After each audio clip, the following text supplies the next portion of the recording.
Good afternoon. Oh, that's even better. How are you? So one of the things that most people don't recognize when we're in a breakout session like this is it's not television because I can see you, right? And so I can notice there's someone with a pink shirt out there and I can say hello and she can wave back to me. You see how that works? It's fantastic. Welcome to From Million Dollar Marketer to Multi-Million Dollar Leader. My name is Dan Ralphs. I'm the Dream Manager at Infusionsoft. But the real special guests I'll introduce in just a minute are last year's Icon finalists. So we got them, the old crew back together, the old band back together, as Nate would say. And we're excited to have them really kind of share some nuggets of wisdom. But before we do, I have a brief orientation. You ready for this? Everyone in front of you is this paper. Everyone kind of grab it, hold it up so I know that you have it. All right, so this is what we call the stages of small business success. I barely know how to have a conversation with a small business owner unless they understand these fundamental stages. In short, Clayton Mask and census data got together, had a baby. This is the love child of Clayton Mask and census data. It was a little funny. Yeah. All right, so it wasn't that funny. But the moral of the story is that today we're going to be focusing on a very particular type of customer. And you're going to find lessons for all the different types of customers, but there's one particular type of customer that we're really going to be talking about, and that's the type of customer who's transitioning out of stage 3, who's kind of at that $300,000 million mark and transitioning in and past stage 4 and 5. And you're going to come to find that how many are in that category already? Like kind of know you're in that stage where you're like, stage 3, we're moving into this new phase. For you guys, you're going to have a ton of really important lessons because one thing we've learned is that when that happens, we completely change the game. That the skill set is different, and that's what we're going to be focusing on today. Not necessarily the marketing, but we're going to be focusing on the leadership. How do I build a leadership team? How do I hire the right team? How do I make sure I don't run out of money as a CEO as I'm moving forward? That make sense? If that sounds good, just clap once. All right. I think there was one person. No, just kidding. All right. So I have the privilege of introducing our last year's Icon finalists. I'm not going to say a lot about them. I'm going to bring them up on stage. They all shared with me that they're a little shy. And so I told them that I asked them if it would feel better if you clapped when they came on stage, and they said, you know what, it would really help. And so I told them that you would. I'm sorry I volunteered that for you, but as you know, these are pretty shy people. So let me introduce to you first Bill Harney. Bill Harney's the CEO of Keeping Current Manners. Ladies and gentlemen, Bill Harney. I think it's fantastic we had you stand way over there. So they're supposed to clap a little longer. They'll do that next time. All right. All right, next up, we have Stephanie Holmes-Winton, CEO of The Money Finder. And then last but not least, our Icon winner of 2016, Nate Shaw, with the CEO of the Brooklyn Music Factory. All right, welcome. Welcome. We were going to have them sit down, but they said they'd rather stand because they felt more connected to the audience, so nobody felt nervous about that. So first of all, I'm just going to have you guys say hello and introduce yourselves a little bit. What do we want to know? Anything you want to know about them in particular? Something unique or different that we might not typically ask? Favorite flavor of ice cream. All right, that's a good one. So we're going to ask Bill, all right, tell us a little bit about your company, where you're at, kind of in the stage sense, like revenue-wise, and then what's your favorite flavor of ice cream? All right. All right, my name is Bill Harney. I'm the CEO of a company called Keeping Current Matters. What we do is we create content and tools that help real estate agents be seen as and then become market experts and hoping that they can provide confidence for families when they're buying and selling a home. So that's our business. As far as the stages go, we just passed into stage 5, so super pumped about that. Woo! We just hit the $3 million mark about a month ago. Thank you. It's been a lot of work. It's been a lot of fun, a lot of challenges that I'm sure we will talk about today, and hopefully some tips that we use to overcome some of those challenges to get to where we are. Favorite flavor of ice cream? So I want to give something a little bit more than just vanilla. It really is vanilla, but Chunky Monkey is also very, very delicious. And I will say you are a chunky monkey, you know what I mean? I'm not really sure how to take that. All right. So thank you, Bill. Ladies and gentlemen, Bill Harney. All right. So, so next up, yeah. I'm Stephanie Holmes-Winton. I'm the CEO and founder of The Money Finder. And we make behavioral cash flow planning tools for financial professionals. So if you've ever been to a financial advisor and you feel like you were supposed to get financial advice, but all you got was product advice, we're working on that. So I'm out of Halifax, Nova Scotia, and we are in stage 4, and we very rapidly got there. We grew 300% year over year for 3 years. Which was in some ways thrilling and in other ways absolutely terrifying. So I'll share a little bit about that later. And my favorite flavor of ice cream, it's more gelato, but I guess ice cream will do, pistachio. Pistachio. Don't you make any jokes about me being a nut. A nut. I didn't even think of that. That would have been great. Hey, my name's Nate Shaw. I'm the co-founder of the Brooklyn Music Factory. We are a soon-to-be click and mortar business. We're a brick and mortar business in the Gowanus neighborhood of Brooklyn, New York. We serve 300 families every week in both private lessons and about 50 different band classes that meet a week. Our purpose is pretty simple. We just want to inspire them through a game-based music education that we've built, our curriculum rather, and build community. So that's what we do. We are in stage 4 as of last year, which is super exciting. I think I'm even more excited by the fact that I just met, looks like 4 music teachers that are in the front row here. So I love the fact that my peeps are in the audience. My favorite ice cream. Yeah, favorite ice cream. So we're right down the path from one of the dirtiest bodies of water in the U.S. It's called the Gowanus Canal. And there's an ice cream shop that just opened up there, and they have a flavor called It Was Found in the Gowanus. And that is totally my current favorite flavor. I go there with my daughters. Only in New York. It's so fantastic. Next time I'm in Brooklyn, I totally want it. I want you to take me out there. You will. All right, yes. I'll take you. All right, so really what I'm interested in starting with is there's probably some ambition for you, some dream that you're chasing down. Tell me a little bit about the entrepreneurial dream for you. What does it look like when you get there, right? What's arrival look like for you? So, because I think this is important, by the way, to understand where you're headed. And I know that for these guys, they have some clarity around where they're headed, and I want to hear a little bit about that. Yeah. I can start that one. So it's interesting for me. I did not found, different than Nate and Steph, I did not found my company. I took over my father's company. I never thought I wanted to be an entrepreneur. Until one day I read the book, The E-Myth. If anybody hasn't read that, I highly recommend it. Thanks, McCall. I read the book, The E-Myth, and all of a sudden I realized, holy crap, I do want to be an entrepreneur. I just don't actually want to be the tactician. I don't want to actually do something, but I love building businesses. Or at least I thought I would want to do that. So my father had a company that was growing. We were probably about $500,000 in revenue, and I decided, I'm like, I have a bigger vision than he did for where we could go. He always wanted 5,000 customers. That was just a number in his head that time. Like, if we can get 5,000 customers, we can help 5,000 people, that would be amazing. And I started to realize, I'm like, that's not big enough.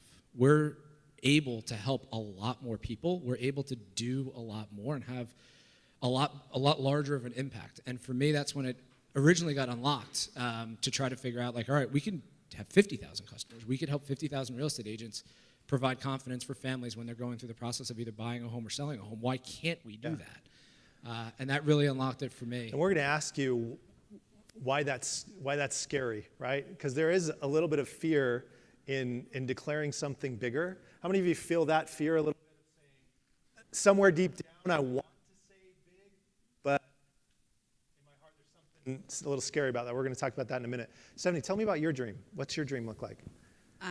Now or then? Because about 3 years ago, it suddenly occurred to me that I was running a software company, and that shouldn't have been a sudden occurrence when we already had software. I thought I was running a training company. So the vision is bigger, sometimes bigger than I can wrap my head around. Yeah. But when we got really clear on our purpose, which is to fund people's dreams, that what I was really frustrated with about the industry and even our education system is that we have adults who go out fully formed into the world and earn a living, and it does not matter how much money they make. If they don't know how to control it, it will hurt them sometimes. Regardless, even a lot of money will hurt you. And for some reason, it had just been ignored. And when I got into the financial services industry, I thought, aha, I'll go find the solution. There must be something there, and it wasn't. So I set out on a path to, once I sold my business, to take what I had worked on with clients and take that out to other professionals. But I didn't know what it looked like until I started experimenting with it. And so I can tell you where I'm trying to get to, but I'm not sure the path.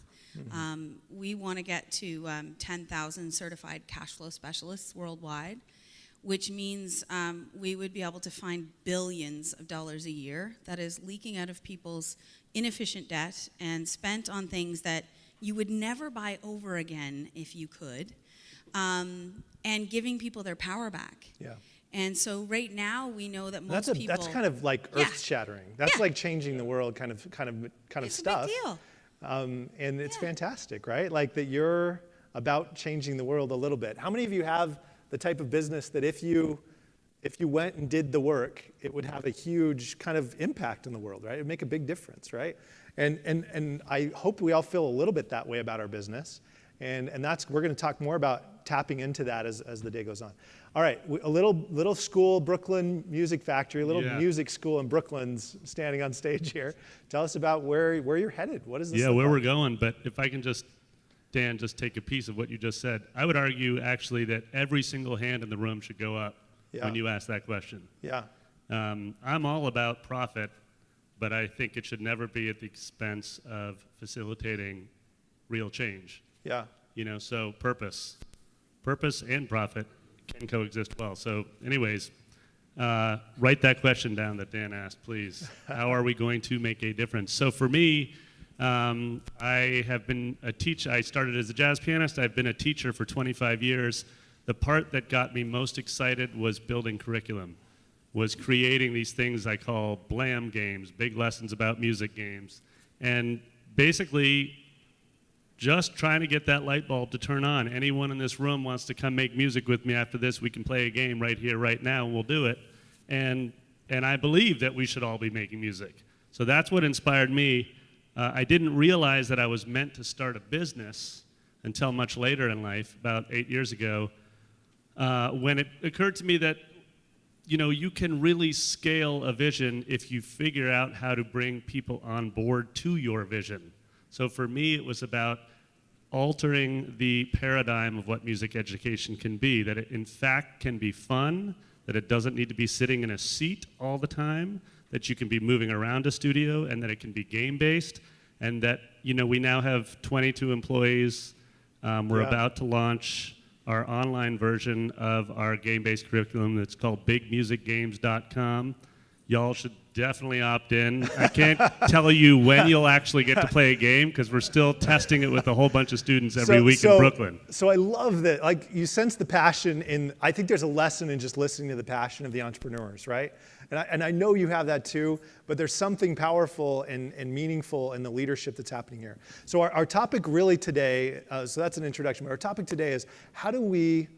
There comes a point in any small business's life where you get to a stage where you realize, I was an accountant, I was an educator, and now it turns out I'm running a software company. It's like, surprise, it turns out I married someone different than I thought, right? It's like, there's a moment. So there's a moment where you recognize that now I need to be a CEO. Where it used to be, hey, I'm a really great marketer who teaches music, or I'm a really great real estate advisor who also happens to run a company. And there's a moment where it's like, all right, now it's time to become a CEO. Have any of you felt that moment yet? All right, a handful of people. Tell us about your moment when you went, oh no, turns out I have to actually be a leader and not just a marketer. Nate, you want to start us off? Short, simple answer.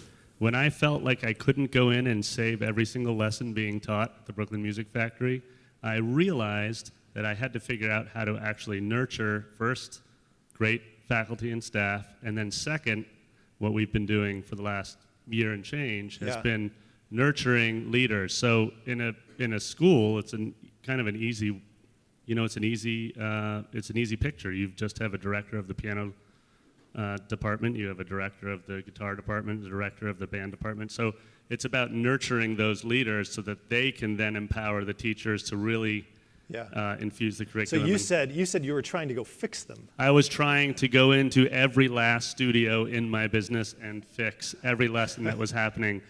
And for those of you, everybody in this room, I'm sure, has tried. You cannot multiply yourself in that way. Yeah, and so you'll notice this is a common thing, you guys, and you'll hear this. Maybe Stephanie, Bill, you can mention to this. There comes a point where your business gets bigger than you. There comes a point where the business is just, I can't teach every lesson. I can't fix every lesson. Oh no, I have to now do something else, and that's where the leadership piece comes in. Stephanie, tell me about your story. So I had a couple of those occurrences. Yeah. The first one was the first time I had to hire an employee when I realized I literally can't hold this together by myself. And then the second one was when I actually came to the first Icon that I came to in 2014. We were talking to somebody about your elite programs, and my assistant at the time was sitting with me, and she said, oh, we got to do this, we got to do this. And it all of a sudden occurred to me that the vision is probably even bigger than I think it is. And then going forward from that, the next big one was hiring software developers, because it was a blessing in disguise not to be technical. It forced me to relinquish control of a big part of the company and have to learn about it but not control it. And then finally realizing that the only way to get to our real full impact was to better fund us, which meant I had to go raise capital, which was terrifying. Like, I really tried to reject that occurrence for a long time. But I couldn't, and I'm really glad I didn't. It's fantastic. You said something really interesting, and I hope everyone tuned into it. Like, she had this moment where she kind of was forced to relinquish control over something. And have any of you as entrepreneurs noticed that there's some things that are really hard to let go of? Raise your hand high if that's true of you. Like, we're all a little neurotic about it. Like, I hate to break it to you, but you're kind of control freaks. And that's okay, because that's how it has to be to get to the level of business that these guys are. You don't get to be $1 million company or $3 million company, $4 million company without having a little control freak in you. But there does come a moment where you have to kind of let go. And that yours was, hey, I just hired these developers. I don't even know what they're doing, so I have to kind of let go. That's really interesting. Bill, what about you? Anything you would add to those moments? I think for me, it was that conversation. I had to sit down with my dad and say, your vision for this isn't big enough. I thought that was going to be a fight, and he said, cool, what's your plan? And I'm like, I didn't get that far. I kind of thought this was going to take some time. He said, no, you're right. Your vision for where we can go and what we can do, you articulated that very, very well. Now you have to go do it. And that was when I realized I'm really good at sales and marketing, and that got us to $1 million. And we had a great product. I don't want to take anything away from that, but I was really good at sales and marketing, and that was great. I did not know how to run a company, how to develop people. Empathy is not really a thing for me, so I have to work really, really hard on working with people, and I needed help. I didn't know how to do it. I was really good working by myself, and that's not what a leader is. That's not what a CEO does. Yeah. So I had to learn all of these skills for the first time. Oh, that sparks another question for me. So I want to know, what were the top one or two things you kind of sucked at before you started figuring out how to? Is that a mean question? That's a little bit mean, but That's so easy to answer. I'm kind of curious, because I think sometimes there's a moment of self-realization or recognition that you go, and this is an important transformation where you kind of go, all right, I thought I was a really great leader, and now I recognize I'm not very good at this and that. What would be those two things for you? That's sort of mean, but don't answer if you don't want to, but what would you say? How about I give one, maybe just domino effect. So listening, no question. Talking less, listening more. Ditto. I actually I started this process that I called my timed listening challenge, where I would literally set my watch in a meeting and try not to say a word, see if I could get to even 5 minutes. Definitely, that was number one. How many of you might also struggle to get to 5 minutes if you're like, since we're being vulnerable here? It's like I would have a tough time getting to 5. So as a leader, you're going, man, I'm recognizing now that one of my challenges, if this is ever going to work, is I need to be a listener and not just a solutioner. And that's maybe one of these key moments where as entrepreneurs, we've been forced by virtue of payroll, et cetera, to be solutioners always. And you're saying one of the transitions for you has been, hey, I have to be a listener. Yeah, there are just better ideas in the room, period. I just found if I started listening, that an idea would emerge that would be more powerful than one that I'd ever come up with on my own.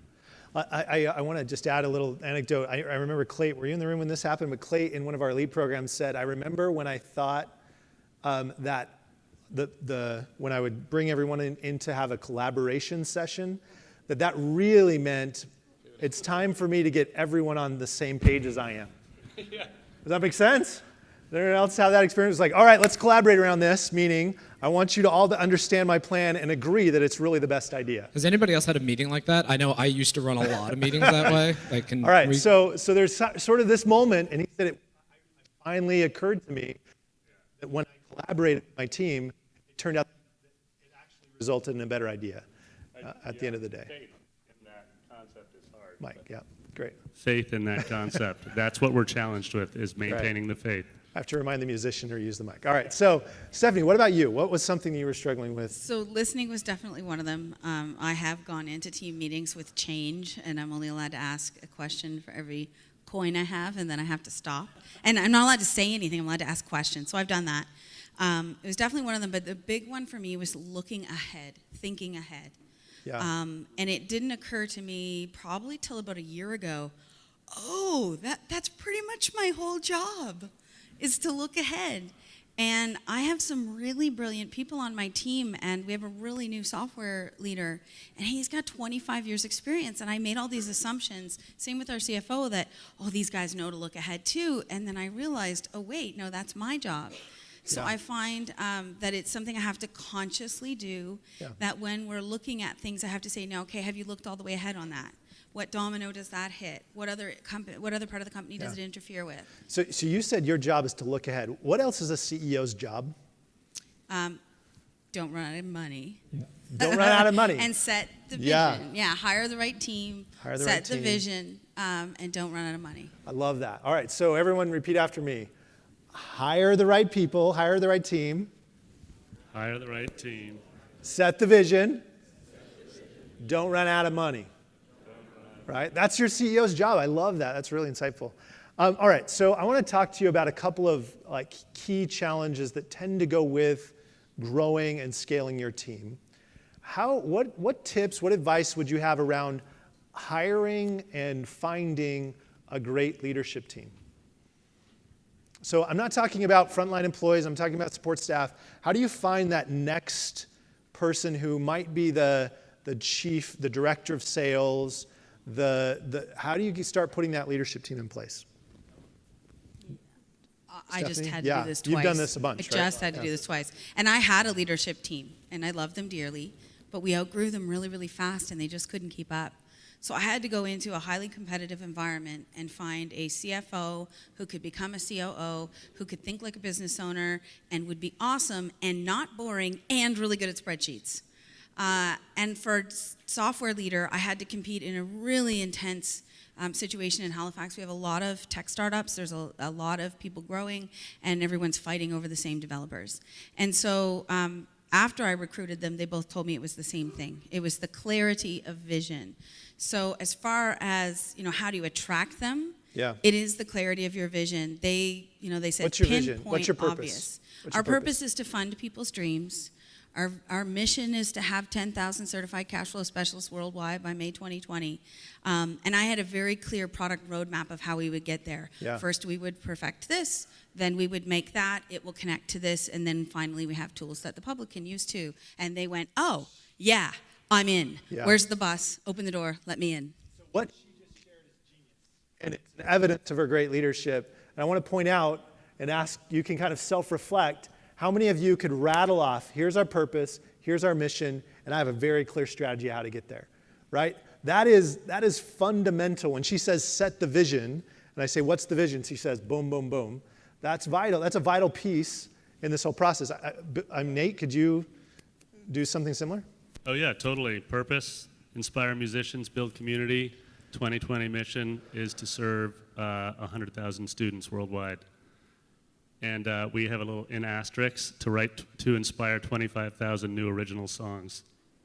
That is awesome. That's the little asterisk. That's a little internal. Harder to measure, probably. Harder to measure. but still really cool. Can I share one other job description? Yeah. I feel like, yes, I want to make sure that Brooklyn Music Factory doesn't run out of money. I actually feel like probably one of my most important jobs, and this goes hand in hand with your leadership team, is as a coach. That was a part of my rhythm that did not exist a year ago, where it was a commitment to a weekly rhythm where I was basically coaching my leadership team, showing up every week, same time, same day, and giving them an hour, and going through the same format of a meeting, which is just, first of all, 10 minutes, top of mind, what's on your mind? Yeah. And then trying to coach them through what it means to be a service leader.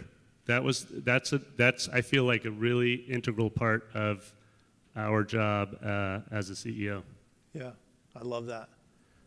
Bill, what would you add as far as what do you find yourself doing more of now that you're growing up as a CEO, and what are you finding yourself doing less of? What are you letting go of, and what do you find yourself doing more of? So this is a really perfect timing for me on this, because this is a lesson that I've learned 3 times now, and I swear this is going to be the last time I have to learn it. But it's letting go of the day-to-day. It's knowing that you have a great team and that they are incredibly capable and very talented, and to be honest with you, they're probably better than you are at most of the things that they do. That's hopefully the reason that you hired them. And then trust. So the thing that I struggle with most is communication, but trust was probably that part of it, and really trusting to let that go. But what am I doing more of now? It's setting the vision. And I think we talk about setting the vision, and I feel like sometimes it's talked about as we're going to put it up on the wall, and now it's set. Setting the vision is every day.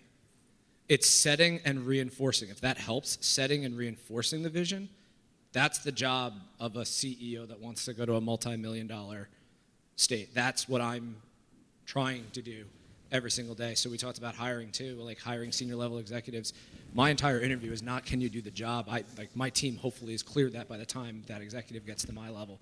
That whole job right there is, hey, this is what our mission is. This is what our purpose. We believe every family should feel confident when they buy and sell a home. If you're not on board with that 100%, you will not fit in our company. You will get churned out very quickly. That's incredibly important to us, and it's being that dedicated to what your vision is, what your purpose is, what your mission is, what you're trying to accomplish, and then in every conversation that you have, whether it be with senior executives, your leadership meetings, junior executives, or junior level employees that are coming in, I get involved in some of those hiring processes just to talk about the vision, to make sure that that is crystal clear to every employee that comes to work for KCM. And that is an everyday conversation for me. Yeah, it's incredible. And it is an everyday, it's an everyday conversation. I think we sometimes understate it. I know Clayton said at one point, hey, listen, if your people aren't rolling their eyes or making fun of you when you're talking about their purpose and your values and these kind of core things, you're not probably stating it enough. And you notice here at Infusionsoft, with Infusionsoft, we talk a lot about that. How many of you would know what Infusionsoft's purpose is? And what is it? Help small businesses succeed. That's how ingrained it is in everything we do, and I'm starting to see that in their companies as well. It's just a part of the culture. In fact, so much a part of the culture internally that it starts spilling out onto your customers, which is really fantastic. All right, where did you go? Where did you go to learn? Because I know you've all been very focused on learning how to develop yourself as leaders over the last couple of years. Tell me some of the resources you've gone to, books, conferences, those kinds of things, so that if you're out here saying, I want to learn and develop on myself, work on myself as a leader, what kinds of things might you do? I can start. All right, I'll go books and that kind of stuff first and let you guys hit some of the more fun stuff. So I mentioned E-Myth earlier. If you haven't read E-Myth, that's a must. Multipliers as another book. By Liz Wiseman, right? By Liz Wiseman. That's the best leadership book I've ever read, and I don't think there will ever be one that passes it. I try to read that at least twice a year. Every single person on my team has read that, all the way top down. That's the best book. The Gazelles Network, if anybody, Vern Harnish, he's speaking on Thursday. Sign up for his newsletter. It's probably the best leadership newsletter I've ever read. I actually wish he produced it more often. That's how much I get out of it. But for me, I was coming in and I was looking at, like, I don't know how to lead a company. I took it over from my dad. He had 30 years of experience, and I was just going to jump in very quickly. I needed to learn this stuff, so I committed myself to becoming a better version of who I was and letting go of some of the things that I let go of some of the things that I defined myself as previously. And I think that's a big part of going from entrepreneur to CEO. And then I was lucky to find some great opportunities here at Infusionsoft, which I'm. Yeah. Anything you would add, Nate, Stephanie? So I read a lot, like a lot. I think sometimes my team, I get in and I'm like, and I was reading and they're like, oh God, like she read 7 books in the last week and she's going to try and tell us everything she learned from them right now. And so I read a lot, but we recently went through a really painful time. 2016 was the worst year in business ever, and we went through a huge shift that I didn't know how to manage. I had to learn on the fly, and I'm going to talk a little bit about it on Thursday from the main stage, but the 2 books that got me through that were The Hard Thing About Hard Things, and I'm a particularly big fan of rap music, and Ben quotes rap lyrics all the way through, so I was like, yes, I love this book. You can't play the book with kids in your car, though, if you listen to the audio version, just warning. But it's such a good book about what to do when you've screwed up, what to do when things didn't go the way you wanted, even if you didn't screw up, but they're still screwed up. And it was the first uncandy-coated, get over yourself, you have to do this, you're on fire, put yourself out, figure it out fast, kind of book I had ever read about business. Like every other business book is like, all right, now here's how you do things perfect. You just do everything you just be perfect, and you have the meeting rhythm, and you do all these things. And this book was like, okay, screw everything, you just gotta figure it out. And it was really great when I'm in trouble, when I'm stressed, when I'm worried. That's a great book to calm down. And then Scaling Up, Vern Harnish's Scaling Up is how I keep ready to go. Because when you're on fire, sometimes you default away from strategy. Yep. And then you end up coming out the other side, and it takes you months to put all those processes back in place. Yeah. And of course, I go to every elite education program you guys will let me into. Yeah. So let me pause for a minute. Some of you might not know about the elite programs. Elite is Infusionsoft's leadership development for CEOs. So I won't go into it here, but just they're going to reference it a few times. But we have an elite program where we're helping entrepreneurs transition to CEO, and this is kind of the transition these guys are going through. Clayton once said the transition from $1 million company to $10 million company was harder than from 10 million to 100 million. And so it's a very difficult transition to kind of make that transition program that helps entrepreneurs like Stephanie and Bill. I think just adding on to that, Dan, I think one of the things, you can read and you can watch webinars and you can do all that kind of stuff, and I did that for 6 months when I first took over to just try to get myself indoctrinated. At some point, everybody needs a little bit of help, and for me, that was the reason that I signed up for my first elite program when I signed up for the Elite Forum, is I realized I cannot learn myself to where I need to get to. I need somebody sitting there talking to me, helping me, has been there before, and I can actually have a conversation with. So for me, that was just a different learning experience that I needed for me to get to where I needed to go. That's great. Yeah, I love that, Bill. I feel like I was here a year ago, I think, when Dan and I were talking about the Brooklyn Music Factory and, signing up for the Elite Forum. And so let's just put it in perspective for a minute. The tuition for the forum, which is well worth every penny, was 3 times more than what I was making per month as a jazz pianist. So it was a massive paradigm shift for me to say, like Bill said, ask for help and value the help. Yeah. and if I can just touch on one other area that I've gone for leadership help, is just as we become more aware of the kind of the craft of leadership, I started noticing a bunch of people in my community as being great leaders. And just recently, just a couple months ago, my business partner, Pira, and I had a meeting with her elementary school principal. Wow. And she'd been a principal of the school for 25 years, and she was an incredible leader. And she gave us an hour and a half of her time, and those kind of mentors are all around us. Yeah. We just have to kind of open our eyes to the skills that they have, and frankly, just ask. Yeah. You know. I think that's sometimes the hardest part of being a leader is one of the things that got all of us to the point where we have our own businesses and we're scaling up. We're going from stage 1 to stage 2 to stage 3 is just putting it on ourselves and just getting it done. We're the ones that are supposed to have all the answers, right? Like I don't think I was alone in that feeling, and sometimes it can feel weird and like more vulnerable than I was comfortable with to say, wait, I don't have all of the answers. And then I think the big mental shift was realizing I'm not supposed to have the answers. I'm supposed to go get the answers. Yeah, as the CEO, you're not the solutioner, but everybody's coming to you and saying, what do we do? What do we do? What do we do? And there's a moment where you kind of get comfortable saying, I don't know, but let's go figure it out, right?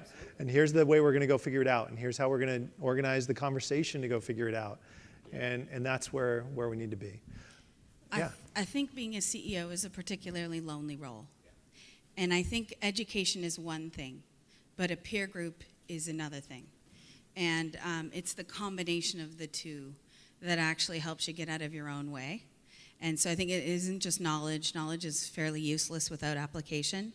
And I would argue it's somewhat still useless without accountability. Yeah. And so peer groups are huge. And so if you're the CEO of your company, no matter how close you are to the leaders in your company, no matter how comfortable you feel, oh, I feel like they're my partner, unless they really are, they don't know what it feels like to be you.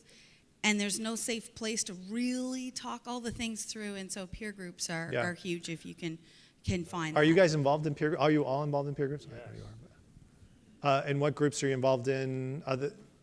So you're all involved in the elite programs, and that provides a peer group for you in Elite Momentum. Are you involved in anything else? I have an industry-specific peer group that I'm in with CEOs in the real estate services space. The company's significantly larger than our company is, and we get together quarterly just to talk about what's going on in our industry and how can we work together, and what challenges are we seeing and who's doing what in the space so that we can prepare ourselves for what's coming next. So yeah, peer groups are huge. Cool. All right, I'm going to pause there, and in a minute I'm going to be inviting you to just raise your hand and ask questions to the group. Favorite ice cream, those kinds of things. So if you have a question, raise your hand. I'm going to give you another chance to ask these folks questions. I didn't ask them about this, but tough luck. So here's the opportunity you have. So tomorrow night, we have an elite reception at 6:30. We're going to tell you where it is and direct you and all of that. But if you're in this kind of stage 4 transition to stage 5 group, we find it's, like Stephanie said, it's an extremely lonely space. And we want you to come and join us for that reception. You can meet these guys. We can sit and chat about your transition. We can swap bad hire stories. It'll be really fun. No, that was funny. That was sort of funny. All right. So I'll leave that up there so you can opt in or RSVP and let us know. But what questions do you have? Yeah. Not so much a question, but more a contribution on some good books to read on leadership. Yeah. And there's one called Turn the Ship Around by David Mark. Turn the Ship Around. So this is a recommendation for a book, just so everyone can hear. Book. Turn the Ship Around. What else? He says 3 things in that. The first point, you need intent about where the organisation is going. Intent. Yeah, and then after you've got intent, you need to have organisational clarity. Organizational clarity. And then you need to train technical competence. Train technical competence. That's really brilliant. That sounds a lot like set the vision, hire the people, and build the team and develop the team. It's all right in line with that. I read that book. That's one of my favorites. Fantastic. Really good. All right. What questions do you have? Yes.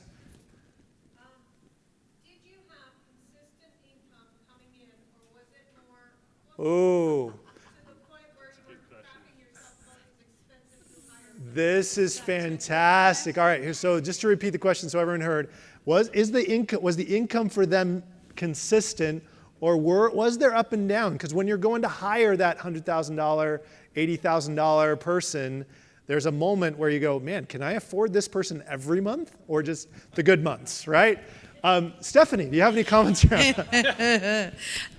So we full-on bootstrapped a software as a service model, which there's a reason there's a whole lot of articles about why you shouldn't do it that way. But it actually made us monetize experiments, and we learned much better and wasted less money doing it that way. But we had very inconsistent income coming in. And so there was a whole lot of leaping of faith, like having a plan and believing it would mostly work and hiring to the mostly work stage. But, we ran into bumps in the road and shifts, and it was absolutely terrifying. It still is. We're funded now, but we still have to be really careful. We have to be really, really, really careful. But I would tell you, the people are the difference between survival and not, and therefore the greatest investment you can make is in your own leadership training and in their development as professionals. But if you don't pick the right people first by screening them properly, which when you're tight on cash can be really tempting to go after just anybody, 2 feet and a heartbeat, you can type, yay, come on in. That doesn't work really well. So we forced ourselves to be disciplined with core values to help us find the right people. But yeah, I can't tell you we were really comfy when we hired anyone. I hired a CFO. I had to compete against bids that were 3 times what I could pay her. And, and we did it, but it was scary. I have never hired anyone where I'm like, oh, this is easy. We can afford them, no problem. Yeah. I think that's always one thing scary. to add on, Steph, because I know how intentional you are about your culture and about your vision. You can hire away, you can compete with people that are offering more money if you have a strong vision and you communicate that. I'm competing against Adobe right now for a senior level executive. Adobe's going to pay them a lot more than I am. But I think I have a pretty good chance. I think she's going to be awesome. I can't afford her right now, but I know she's going to get me to the point where I can. And 3 years ago, I would not have said this so lightly, but I've been through that. I've been a hire behind before, and that's a really, really crappy spot to be. You don't want to be a hire behind, and that's hard to do. But What do you mean by a hire behind? So you have one of your best people answering support tickets because you don't want to invest in a frontline support person. You don't have the number of people you need to actually run the operations, the day-to-day operations of the business. You probably should have hired this person, but you're too cautious with the money to make that plunge. And about 100% of the time, if you hire the right people and you're clear on what you need them to do and what your business is, it works out. Yeah. Oh, wow, that's fantastic. All right, next question. Yes, here in the... You come across rapidly changing technologies that could make your business possibly redundant and are thinking like Blockbuster to Netflix. We're in the telecom business. Got it. And it changes so fast that, within a year we're not always looking ahead. What we did 5 years ago, phones are no longer relevant. Okay, so I think I got the question, and I'm going to repeat it and make sure I got it right. So your question is, how do you look forward as a CEO? I'm going to adapt it a little bit. How do you pay attention to the changing environment to make sure you're not caught off guard maybe by some of the changes in technology that might be coming along? Is that good enough? Well, more so that you don't become redundant. Yeah, that you don't become redundant in the process because technology snuck up on you. Nate, you want to go? I'm actually probably not the right person to answer, but I think I am the right person to answer this because the idea of a music lesson is, that industry has changed so rapidly, the way our children are educated now, right? Everything is a tablet, everything is a mobile, everything has to be, VR is the next step for education, and it's right around the corner. However, this is what I would argue, and I wonder if you all would agree. We believe that the curriculum that we've provided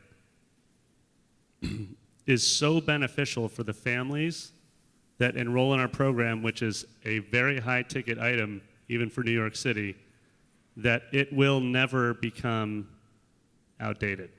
the community that we build with those customers, with those families, is so strong that they will not leave the Brooklyn Music Factory for a $9.95 app that can teach your daughter to play piano, 10 times as fast. So your answer is we're building a community and we're bringing value independent of the technology that makes, regardless of the shift in technology, it's impacting us. Now you're in a software company. What's your planning process to make sure you're constantly thinking forward, right? So we're selling to a customer who much of the world thinks may become obsolete. Our clients are financial advisors. And so there's robo-advisors and all these things going on. And part of the reason I developed the company is because the real value a financial advisor brings is the financial advice part, not the product advice part. And the financial advice part is harder for the robo-advisor to wrap its algorithm around, right? It can't quite do it that easily. So I would be thinking about the things that could impact and derail your industry and figure out, is there a way, can you leverage that? Can you be part of the change? And we can't be foolish. I think anybody in the financial services industry that's convinced that they're so valuable, that their relationship's so strong, that the industry won't change is absolutely delusional. That is unreasonable thing to think, because you can find a whole lot of broke people who thought that something wasn't going to change till it did. So I think you need to be also eyes wide open. So while we work diligently at what we're really good at and make sure that the advice component comes forward and we're part of that, we also have to look at how can technology, which is why we became a software company, leverage the human behavior part that we know so well. So I would just be really taking stock of the part where your industry adds value still, and seeing if you can leverage technology to be part of that. Now, Stephanie, I also know that you have a quarterly process that you've installed recently in which you're asking those questions very specifically. Take 1 minute, if you can, and tell us about what you're doing to kind of consistently be eyes wide open. So you mean like SWOT and that sort of stuff, right? So we do SWOT once a year: strengths, weakness, opportunities, trends. But we do SWT, strength, weakness, trend. We do that the other 3 quarters. And so what that does is it forces our whole team to get together and say, okay, what are we really good at? Where are we really weak? And what are the trends in our industry that we can really catch on to? And it really, really helps keep us sharp. And we just did this last Friday at our team meeting, and it was the most effective, fastest way. I couldn't believe we had almost all new people. We don't have a lot of long tenure people on our team right now because we really had to narrow down very recently. And I think it took us 25 minutes to do the whole exercise, and the clarity of which things to focus on those lists just popped right out at us. It was the clearest I think I've ever been, and we've been as a team. All right. Any other questions? Yes. Did any of you take on any debt or get any investments? And if so, did you have any challenges or lessons learned around that? All right, Stephanie, I know you're probably the only one. Have you taken any money, Bill? No, we're bootstrapped. Totally, we just became Totally profitable, bootstrapped. so- Totally bootstrapped with the exception And you of have $20,000 bridge loan once. $20,000 bridge loan once. Oh, that's probably got a good story too. But Stephanie, I know you're in the thick of kind of the financing piece. What lessons learned there? So we took little bits of debt. I'm from Nova Scotia, and we have a lot of Atlantic Canadian focus on innovation. And so there's some government money we can borrow for 0% interest, which is the best deal in town. I want some of that. Yeah, move to Nova Scotia, I'll hook you up. And so we had some debt. We got ourselves over $1 million of recurring revenue, had about $120,000 of debt. So not a lot compared to where we were. But when I decided a year ago that I needed to raise capital, it would actually be a year ago, December 2015. What I didn't know is it prepared for you to take a year to raise money. Clayt did tell me that, but I was like, yeah, but I'll do it faster. Because I do everything faster, not that. So, it takes a lot longer than you think. And the number one hard lesson I had to learn is if you're going to raise capital, you, the founder, has to be involved. And if you, the founder, is the one doing it, you have to prepare for the slowness of your business and potential potholes you're going to run into. Because we had a huge cash crunch in the fall, which was entirely related to me taking my foot off the gas pedal with sales, because I simply could not raise capital and do 85% of the sales and be the CEO and. So I had to pick, and I tried to be strategic, and it just didn't work. So really be prepared for the impact of the CEO focusing on a capital raise, and have a plan of how you can get through a year with you focused on capital and the business doesn't go boom. Yeah, oh, that's great. I think that goes to having a great team like you do. Yeah, and that's a big part of it, right? Having the purpose, building the team, and then, this is the don't run out of money piece. It's like, all right, now I got to go figure out how to get some more money involved. All right, this is probably our last question, and then we're going to wrap up. All right, yeah. You brought it up perfectly there, Stephanie, because as the CEO and the salesperson, which, many of us might be, do you hire a salesperson, and Bill, you may know this, do you hire a salesperson in now to kind of help you replace yourself? This is a great one. All right, so Let me take this this is a fantastic. quickly. Let me repeat the question before we get going. So there's a moment right around $1 million, 750, somewhere in there, depending on your industry, when it's like you go, all right, can I trust my baby, sales and marketing, to anyone else? And I know you've all been through this moment, so talk to us about this moment and what you did and how it worked out. Well, yeah, I'll just say I absolutely empathize with the question. I know it well. So I was like, I don't know actually with you, Bill, but I know Stephanie. Okay, yeah. But I was definitely closing, I considered myself, like Bill said, actually, loved sales. Could close 95% of any call I was on, blah, blah, blah, blah, blah. But of course, I couldn't, that was never going to be sustainable. And in our case, I actually fired myself from the role probably when the Brooklyn Music Factory was just at about maybe 500,000. Yep.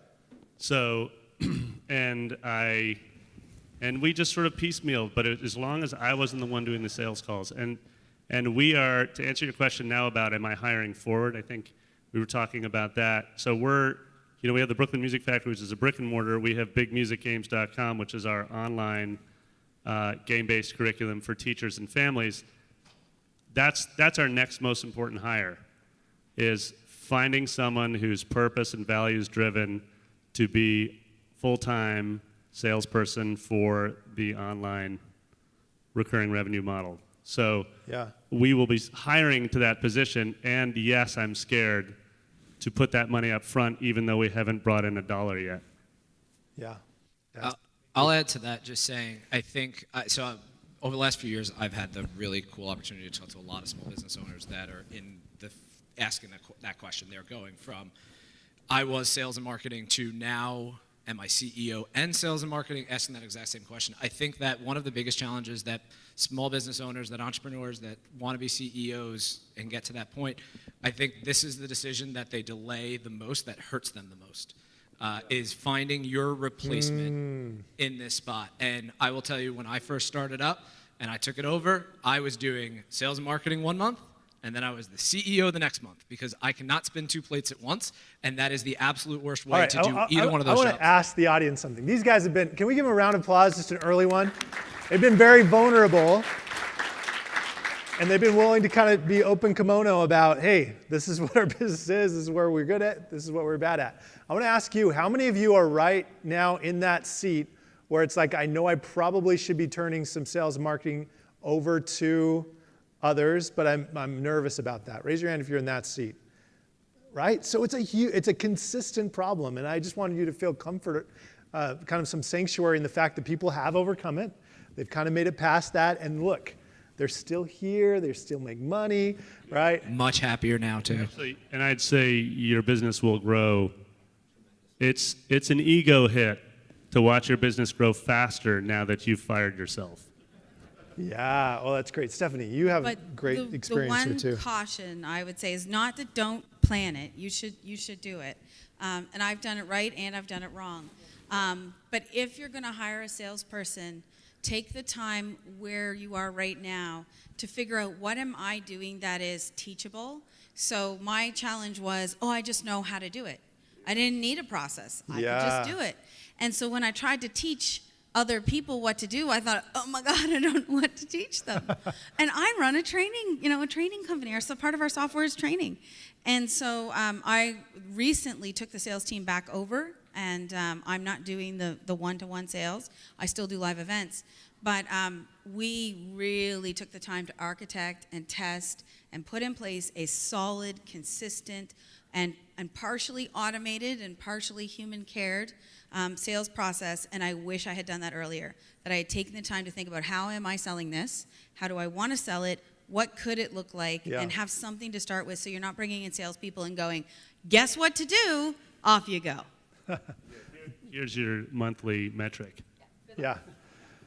Oh, that's fantastic. I think we probably could talk on that little channel for days, and we probably have talked for days about that, because that is such a tricky little transition as an entrepreneur when you finally give the keys to the car over to someone else.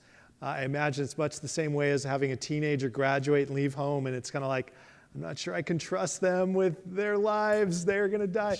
And there's a moment, right, where they have to kind of leave the nest. And that's kind of a leave the nest moment for entrepreneurs. All right. I think we're almost out of time. I want to wrap up by giving these guys just kind of one last comment. And here's what I want you to just to share two things. I want you to share, number one, since you've started becoming leaders and not just marketers, what's the win? Why is it worth the work to go through that? What's changed about who you are in your business? And any kind of final words of advice. And I'll give you all about a minute to kind of respond to those two things. And we're going to start down here with Bill, and then we'll work our way down to Nate. So on the rewarding side of things, I mentioned earlier that I was a guy that I just wanted to do it all by myself. Lock me in a room, and I'll just go get as much done as I possibly can, and I'll go home at the end of the day. I've changed since becoming, taking on the mantle of a CEO and really dedicating my life to becoming a leader. I would not want to do it that way ever again. I enjoy way too much watching the people on my team solve challenges that 6 months ago they would have been struggling with for weeks, and seeing their growth and seeing their development. And for me, I think most entrepreneurs, and as you're coming into the CEO role, I hope that that's something that we all share in common, that watching other people become leaders as well. So for me, that's totally worth it. It actually gets the work done a lot better too. So there's definitely good ROI there, but it is a lot more rewarding and a lot more fun to be able to watch that happen and have that unfold and realize that this company's better off with them doing the things that they do beautifully and working at their strengths than it would be for me to try to do everything. And that was a really big shift for me. As far as a tip goes, I think we talked about it before. Whenever possible, don't be a hire behind. If you're confident in what you're doing, you have the systems in place, and you can make that hire a little bit before you need it. It will pay off, and that starts the domino effect to be able to do it again and again and again, and be sitting on the stage being confident saying, yeah, I'm going to go against Adobe for a senior role. I love it. All right, thanks, Phil. Stephanie. Yeah, so my combination final thought and advice last little bit is whatever you're doing, do not slack on your dedication to strategy. Don't do meetings for the sake of meetings, but don't have your people trying to guess what to do. If weeks go by before you talk to somebody who directly reports to you, then you're not doing it right, and you will find yourself out of control. And the most important, crucial part of time to focus on strategy and meeting rhythm and all the stuff that seems like, well, this is a bit of a time suck, I could just do the sale, is when things aren't going so well. So when the going gets tough, don't give up on strategy. Yeah, it's beautiful. Oh, it's so meaningful, everyone. That is so great. All right, yes, Nate. Mine is, I'm just going to leave with a tip because I totally agree with Bill. I feel the exact same way. It's very rewarding to watch others, to just nurture other leaders and watch them. My tip, and this is speaking from experience because I had this challenge this year, was just because you're taking off your other hat and you're putting on the hat of a CEO, it doesn't mean that you check who you are at the door. It doesn't mean all of a sudden I'm showing up in a suit and making the mistake I was making 6 months ago, which was, using all sorts of CEO jargon with my music school staff. Yeah. I went through a really tough personality, just like kind of checking who I was over the last 6 months and saying, wait a minute, just be me. That's, we are tasked with a new set of skills as a CEO that we need to acquire. It's a different craft. But you are still modeling your authentic self. And that's got to show up to the job site every day. And for me, little bumpy road there, but I feel like I'm heading back. I took a good turn. I'm coming home back to myself. I love it. All right, everyone. Join us at the lead reception. We want to meet these guys, ask them more questions, and connect more. I hope that's okay if I suggest that. And let's give them one last round of applause. Thanks for coming, everyone.